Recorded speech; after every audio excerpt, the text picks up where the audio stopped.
This is seemingly the last week that we're going to have changes to the beta. It's been marked a release candidate. There's actually been 2 builds this week. One, the normal time on Wednesday of the week, and then later, actually, another build on Friday, which was marked as a release candidate. So if this is the last week that we have anything to talk about here, I want to make a statement really quick about this.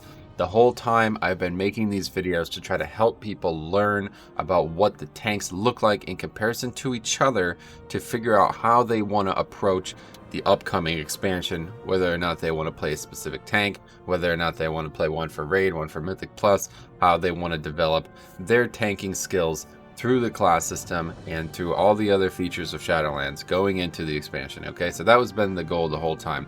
I'm not here to tell you what to play or how to play it, but I'm here to give you the information, wrap it up, summarize it in a way that you could watch it all and make the decisions yourself. And I think learning from the past is important for progressing into the future. That's my key thing that I always feel like is really important. A lot of people don't try to do.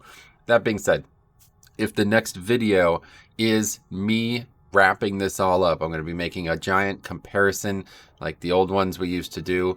Not a tier list or nothing like that, but the end of it, right? I assume we're going to have our finalized tank structure coming. If it's not next week, 1 week after. So if I did make that video next, I want everybody to give a couple questions that they'd like to be answered, if you can think of any. Okay, so for me, I'd say like 3 questions. Post 3 questions in the comments below. I'd say for me, number 1 would be, what's the best, how do the utility kits of all 6 tanks compare in Mythic Plus? That would be tier 1, number 1 for me. 2, what do I feel like is the outlook for all 6 tanks in raids, especially in considering the new raid is the way it is.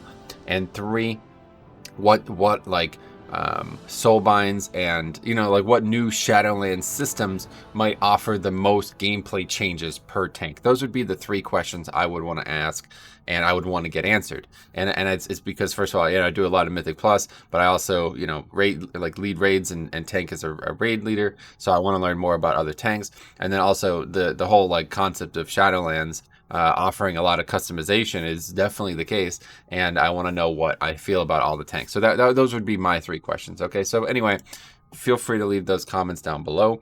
Today we're wrapping up the last 2 builds, I guess, 1 week of the Shadowlands beta. It's crazy that it's coming out, but it's coming out.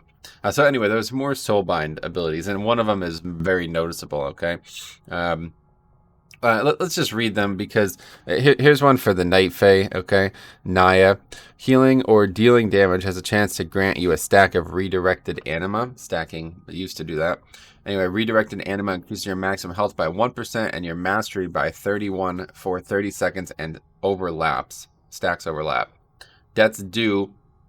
You basically, I don't know why it says that, but activating your Night Flight oh, that's because, right, Death's Due is not actually a class ability. So anyway, now it grants you 8 times 1 stacks of redirected anima. So I'm going to look at this in game because it's a little confusing, but what it used to do was grant you 10 stacks of something, and then you'd consume all the stacks to grant you 1% maximum health per stack for 30 seconds. So I'm not really sure if this is better or worse. I think it probably is better because it's not necessarily dependent on you using Death's Due.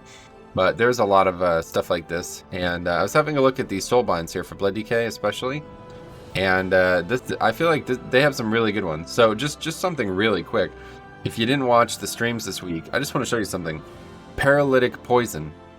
Okay, now that is the final ability here. Your interrupts apply Naya's Paralytic Poison to your target, dealing 14,000 nature damage over 30 seconds. Targets with Naya's Paralytic Poison take an additional nature damage if interrupted once more. So I don't know if that part is on here. Oh yeah, that part's on here too. Okay. For some reason that only did 507, so maybe that only ever happened once, but anyway, yeah. So this is actually doing more damage than pretty much everything that's not a core part of the kit put together. So that's pretty good. I'd say that this is really there's some power in these soulbinds, so I'm pretty set on Night Fae, I think. But anyway, I just wanted to show that. Anyway, the big one here, of course, is Pelagod, as Seinfeld has affectionately called him. Using a spell increases your versatility by 1%. Used to be for 10 seconds, so huge nerf to 4 seconds. But is it going to matter? That's the question. Using another spell or ability increases the amount by 1%, and when it is not a repeat of the previous spell, stacking up to 4% total. So, yeah, one way or the other, it's only going to go to 4%, which, I mean, I don't know. Was the thing about this was it just that it was up all the time, I think. Is that right? Now, if it's only lasting for 4 seconds, is this going to be up all the time? I have no idea. I guess it's going to depend a lot on your class, because it has to be another spell other that is not a repeat of the previous spell or ability. So some classes are better at this than others, but like for Blood DK, I'd be using, Blood Boil twice in a row, Heart Strike 3, 4, 5 times in a row sometimes. So it would probably drop for me a lot. I don't know. I'm not sure. I haven't tested Pelagos in a while, so I have some other changes, but this one is kind of cool, actually. I like this Hearth Kidney Stone. And these number changes always make me think like, you wonder, you know what I mean? You may attune your Hearth Kidney Stone to any resting location and return to it. So basically, you could have a second Hearthstone. I don't know why it keeps saying spell not found. But yeah, you could have a second Hearthstone. How freaking cool is that? And the CD of that is reduced by every 5 minutes. So like, if you can get this for leveling content or something, which you can't, not on your main anyway, this could, like, I mean, every 5 minutes per killing blow. How many mobs do you kill? This is probably literally going to be up every quest, right? So you could probably put this at a quest hub, go do like 5 or 6 quests, kill all these mobs. It keeps going, and it's probably up every time you'd want to turn quests in. I mean, right? I mean, I don't know. There's a bunch of other stuff like this too, like the key ring too. This if this was in BFA, this would have been huge. Allows opening of locks that require a 60 skill, 12 hours. Every 1 second spent channeling Fleshcraft reduces Kevin's keyring cooldown by 60 minutes. Are you kidding me?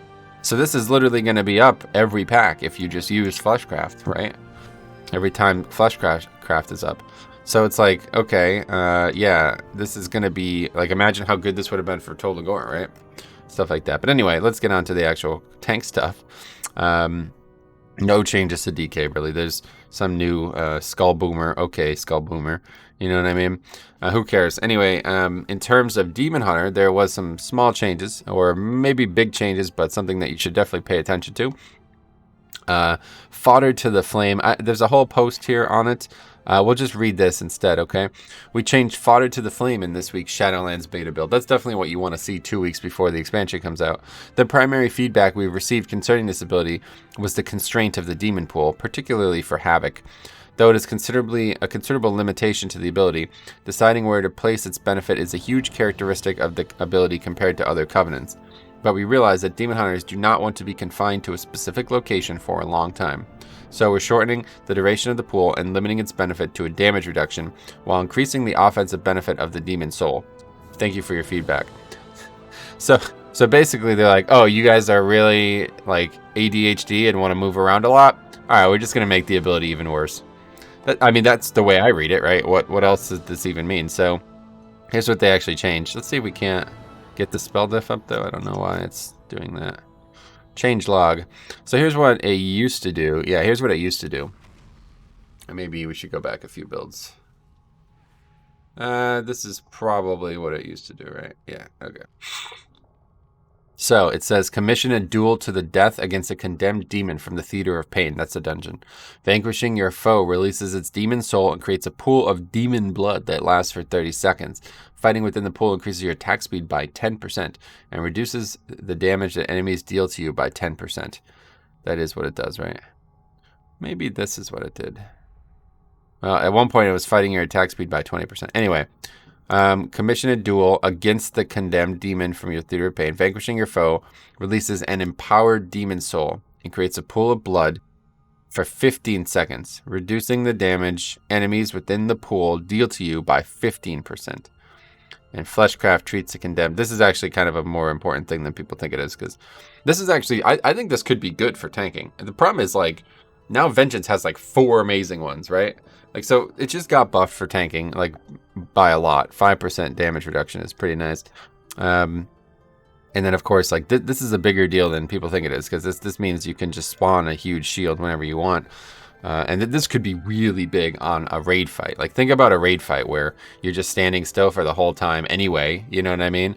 And then you can get this giant shield in the middle of the encounter where you normally, you know, if you're in a raid fight, the best fight I could think of is Veramothras. Do you remember Veramothras Mythic, where you were stationary, and you had to be stationary because of the way the fight worked, and you were you're planted, and you're just standing at this exact spot, and you couldn't move, and you were taking tons of damage at very specific times. If I had this ability on my class during Veramothras, it would have made the fight so much easier. So if there's ever a fight again like that, you know what I mean, where you have to be stationary anyway, and you're taking a ton of damage, and you can, you know, really benefit from this big shield during certain times, this could be huge.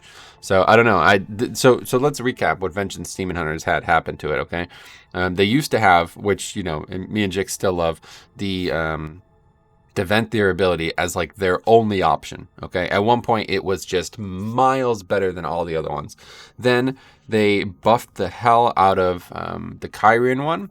Well, they kind of really ramped up the synergies of it, I guess. Or maybe it wasn't even them that did it. It was just a community that started to figure it out. But now you could use that like basically back to back. You can just like spam that out. It's kind of ridiculous. And I don't... If it got nerfed, I would not be surprised at all because it's kind of ridiculous. But anyway, it's like a really weird playstyle too, from what I can tell. You actually like... I don't know. Let's not go into that now. But yeah, so that's emerged as like the best option all around just because of how absurd it is. But then they also buffed the hell out of the hunt, which that ability is now looked at as the second best one for Vengeance somehow, over Venthyr. And then they have the change to Fodder and Flame now. So they basically have 4 amazing abilities. Now, what other tank could boast that? I think the answer is none, right? Even with the changes they made for the Blood DK ones over time, like, I'm still not sure there's even one good one, you know what I mean? But I feel like most the trending for like most tanks has been like, all right, these abilities aren't that big for tanking. They're more for offense. They're more for like kind of situational things. But you'll get some use out of them as a tank, right? That's how I always felt about these. And now, you know, you get basically 4 ones that are just really good. Anyway, so there's also a change to Brooding Pool, which obviously affects the Fodder to the Flame spell. It's a potency conduit. Increases the duration of the empowered demon soul obtained from Fodder to the Flame by 1 second. And then it used to be 5, and now it goes to 12. But that was when it was just a normal soul. So I don't necessarily know what this means. If somebody could explain this to me, what an empowered demon soul means. Because they actually mention it by name, or whatever. Like, they pointed out specifically. So we're shortening the duration of the pool and limiting its benefit, while increasing the offensive benefit of the demon soul. What the hell does that even mean? I'm not actually sure, so... I don't know what that actually means. So anyway, yeah, let me know what that actually means if you do know. But let's keep moving. So again, a bunch of these, I mean, these changes probably, I don't even know. You can't even track them anymore. For some reason, Wowhead's all a mess. But I assume it's just when you get the spell. Because that was a lot of that early on in the builds. They were like shifting the spells around. But I don't know why they'd be doing that now. Some changes to some DPS classes that you probably want to check out if you're playing any of those. But pretty much, I mean, anima powers for monks, it's kind of it, guys. I mean, honestly, another soulbind change to Strike with Clarity. That is the conduit for the Kyrian Covenant for monk. But I don't, you know, it's just another one of these scaling changes by 5 seconds, and it increases your mastery by an additional 1.25 times 1 now. I don't know. Again, I still don't understand what this means, but this is like, this looks like a giant nerf, right? Is this a nerf? I guess like it's basically like you get more mastery, and now you get less mastery, right? I mean, I just don't understand what we're talking about here. 25 to 60, now 1 to 2.4. I have no idea. It's probably meant to just be, this whole thing is meant to be reduced by, or changed to 1. But I don't know. At this point, it's hard to even tell what they're doing when you see something like this. That's got to be a Wowhead data mining error, right? One thing, Light of Dawn, dramatic buff. That's pretty cool. But yeah, really past that, nothing really going on for Paladin. I feel like Paladin's just been kind of sliding downward for a while now. There's not really been anything to talk about. Yeah, nothing there at all, really. And then we're going to check out these absolutely giant warrior changes. Yeah, so warrior's just not been changed. Literally, the last time there was a significant change for warrior, well, they changed that legendary, and a bunch of people were upset about that. Or the 10 people who care about warrior were. But there was definitely a week where it was like, holy shit, warrior's getting massive changes. That was like what started this all. There was like probably like a 7-week period where there was just giant changes for tanks. I have it all documented. You can go back and look at it. Warrior got a bunch of talent changes. Like every one of their talents changed effectively. Every one of their talent lines changed. And then they basically have just been collecting dust since. Like there's not been a single thing. I mean, literally, they changed like some things about how their damage proliferates, but that's actually it, okay? But we still have one more thing to say.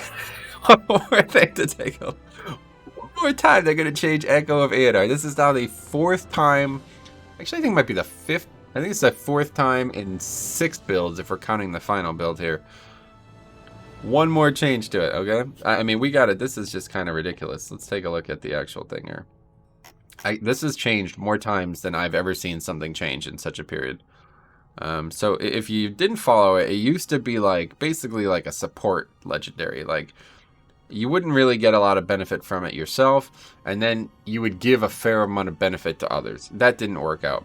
So then they basically redesigned it to be like this major buff to everybody. Like it was, you were always buffed and you were pretty much always buffing everyone else. It was too overpowered.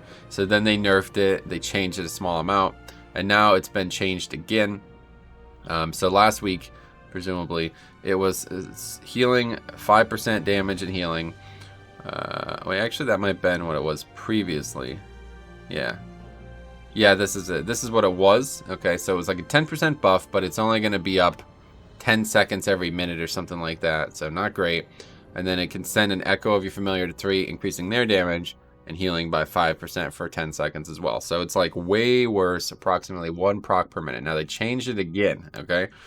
Your spells and abilities have a low chance to summon a spiritual familiar to your side, increasing your damage by 10%, healing by 10%, or damage reduction by 10%.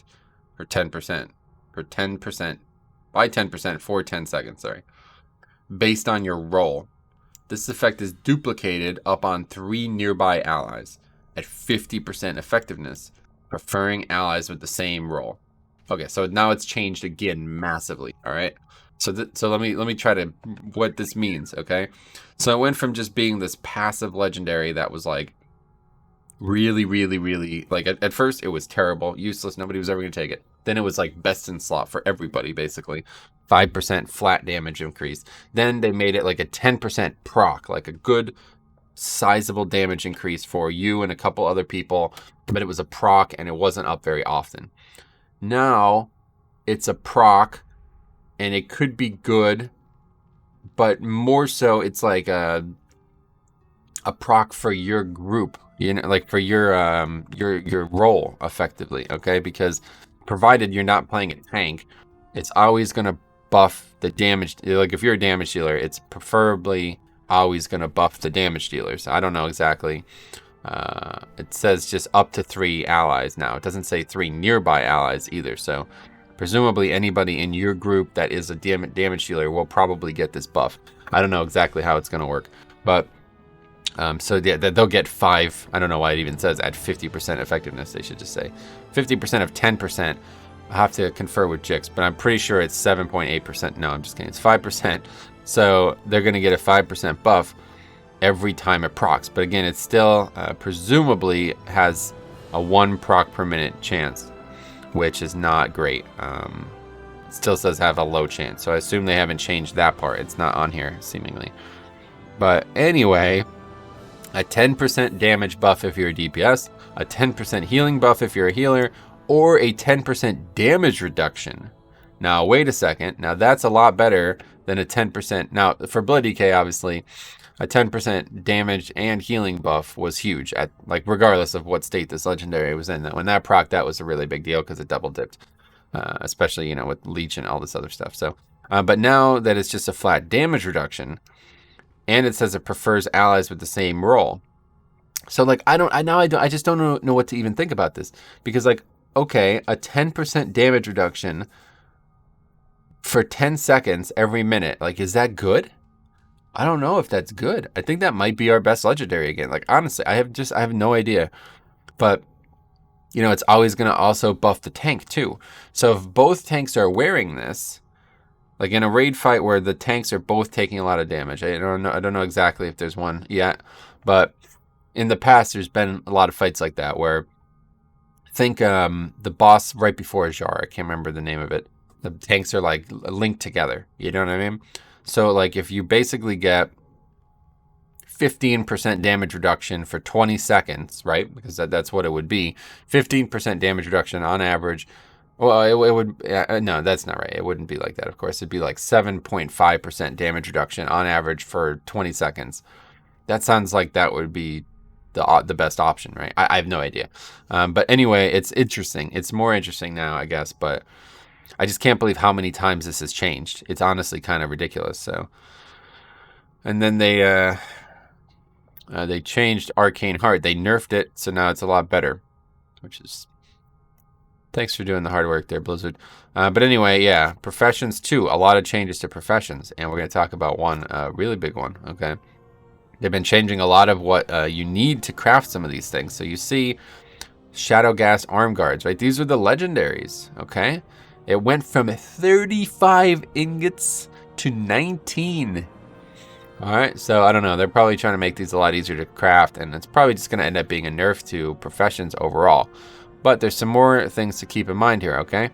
Well, actually, let's take a look at this first, since we're on the topic. So first of all, just something to bring up, because this is important.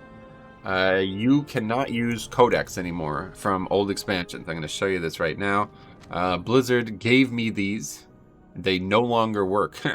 Level 59 required. Okay, so you can use them while leveling, which might be useful. Hang on to a few. They do vendor, or at least they used to. Wow, sell price 17 copper? What the hell? I thought they used to vendor for a fair amount. But yeah, you can definitely try to sell them before the expansion starts. I don't know at this point if anybody's going to buy them, but otherwise they're useless. I know a couple of, like Jix and other people had been having thousands of them. And that's that, I think, for those. I don't think you're going to be seeing a lot of people making or buying those anymore. And either way, why they're doing it, probably because they want Inscription to actually do something in Shadowlands. In Shadowlands, it was basically like they're trying to make it into a thing again. It's always decent in the beginning because of Dark Moon cards, but now they are the ones who make the stat slots for every legendary. So they're going to be universally valuable for the whole expansion. You know what I mean? Every other class, they make a legendary, or everybody, like blacksmithing makes a legendary, but you can't use that legendary unless you have what Inscription has. So that's really good. And then another big one. This was a giant change, okay? They actually changed this twice this week, okay? So the Shadowlands armor kits. If you haven't seen these, again, really quick, I want to show you this, okay? Heavy Desolate armor kit. Increases the stamina of an item worn on the chest by 32 for 2 hours. That's what it says right now. Requires level 51, by the way. I also tested the old armor kits. They don't work anymore, okay? Or they do, but only on low eye level gear. So there's new armor kits. Now, if you never played the game when there was armor kits in the game, the way it used to work was it used to go on a piece permanently. It was like another enchant. And in fact, in Classic, you basically have every single of your piece of your gear would be enchanted. Like almost everything. Not everything, but like a lot of it, okay? They changed this over time. They're trying to bring it back a little bit with actual enchanting. That's not what's going on here. This is actually a consumable, okay? Now, the fact that it's every 2 hours... we'll see how that plays out because I'm not a big fan of that, but it doesn't go away. Like, if you log out, it just stays on, right? So, but here's what you should understand. So at first it was 4 items, just like it always was. I think it was shoulders, chest, boots, and gloves or something like that. No, I think no shoulders, it was legs, I think, right? That's how it always was. Armor kits always work this way. I didn't even realize it was every 2 hours until Sarah actually sent me a week aura that showed me to reapply it. I was like, wait, it's every 2 hours, right? I had no idea that was the case. At that point, I'm like, what the hell are they doing here? Then I realized leatherworking is actually statistically the least used profession out of the three: blacksmith, leatherworking, and tailoring, which is funny because you'd think it would be the other way around. But I think mostly because, you know, leatherworking is basically just a worse version of blacksmith. It makes gear for more classes, but it doesn't have the unique stuff that blacksmith has always had. And tailoring is just always useful because it makes bags. So it was not a very popular. They wanted to bring something back. They wanted to make it valuable again. Okay, so they put these armor kits in, and they probably overdid it. Let's put it this way: it was a ton of stamina. Like, I'm talking about, like, I was gaining, like, I think, like, we tested it actually on a video a couple months ago or weeks ago. I was gaining a lot of health from these armor kits. And I was like, well, they're really strong out of the gate, but they're going to, you know, be shitty by the end, so it's whatever.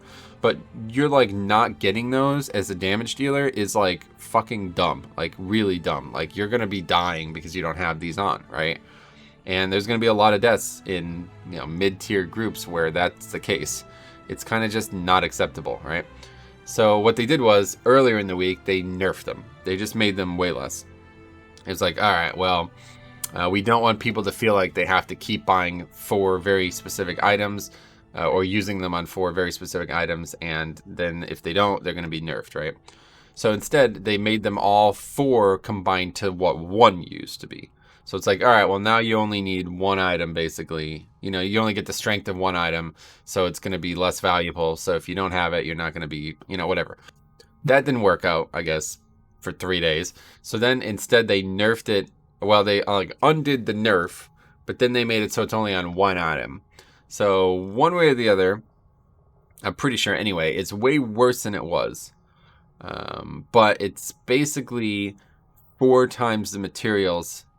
They basically made it all like if it was going to be nerfed by 4 times, but then they rebuffed it. You know what I'm trying to say? Like, so it's basically like you used to have 4, that 4 times 32. Then it was whatever, 4 divided by 4 times 32. Now it's just 32, right? So no matter what, there's only 1. It goes on your chest, and it's still hard to make, apparently. The reagents are, you used to need Desolate leather 2, now you need 8, or that's for that one. I guess it's the same here. And then you need this thread that you just buy times 4. So it's basically like you're making 4 of these, but you're only making 1. I hope I explained it well. I don't think I did. But anyway, long story short, very important for tanking, okay? If you've not heard of this, you should. You should know about this, okay? If you're going to tank, you need this. This is not optional. This is free health, and it's a lot of health still, okay? But yeah, of course, it's a lot less health than it could have been. So I just wanted to bring this up because it's a very big deal. And then there's also this post here, which is the final post. The post that, you know, confirms it as a release candidate. So there's nothing really, you know, going on here, but another animal power change for Blood DK. I don't know what they're even doing at this point with these. Demon Muzzle and Sigil of Silence ends. Affected enemies deal 5% reduced magic damage to you for 8 seconds. I mean, that doesn't look like anything changed there. Vicious Ink. This is the passive we've been talking about here. Vengeances and Conduit. I mean, the Conduit that impacts Vengeances passive. And again, I mean, I guess this was just bugged, so another change that's effectively inconsequential. And that is actually it. So, yeah, I think that's it, guys. I think this is probably the end of the beta, honestly. I mean, there'll probably be some changes, but I think this is probably the end of the class changes. So we'll see. We'll see next week. But I would love to hear your thoughts on what I should focus on. Basically, what questions can I directly answer for you in the tank comparison video that we'll be making. Last video, I asked people to give commentary on when they think it should be launched. So a lot of people seem to agree that like the Thursday before, let's take a look at the calendar. So the expansion comes out here, okay, 22nd is when the anniversary ends as well. And then it will be, oh wait, actually that's the 22nd. 23rd is when it comes out. Okay, and then we'll be playing Monday night and Tuesday, Wednesday, Thursday, Friday, etc. I will be live a lot, but Thursday, of course, it's a holiday, so we'll see. But yeah, these 3 days I'll basically be live all day, every day. And the thing is, you know, knowing, I've completely lost my train of thought. Oh yeah, anyway, so what were we talking about? I've actually like completely lost my train of thought. Oh yeah, when the video was gonna come out. Yeah, so people said like right here it should come out, and then they'll have a couple days to get ready. So the thing is, if a patch comes still this week, I probably won't have time to incorporate any changes that happen there, but we'll just probably try to get it live this day. So I'll probably work on it some here and then try to get it live here. So anyway, thanks for all your support watching this series. I hope it helped people. I really do. Like, I know it sounds cliche, but like, I want to help people. Okay, that's why I make these videos. I'm not doing it for views. I'm not doing it for money. I'm not doing it like, you know what I mean? I could have done a lot more things that would have been a lot better for the channel, like financially, but it wouldn't have helped you. Like, these things don't help. Like, these tier lists that are made 6 months ago that have literally changed every single week, become invalidated further every single week, they don't help people. That's just not, like, that's just crap. And even Wowhead actually just basically released a post saying this. So I'm glad to see that people do realize it, okay? So I will help you in any way I can, all right? We're going to continue making the dungeon videos.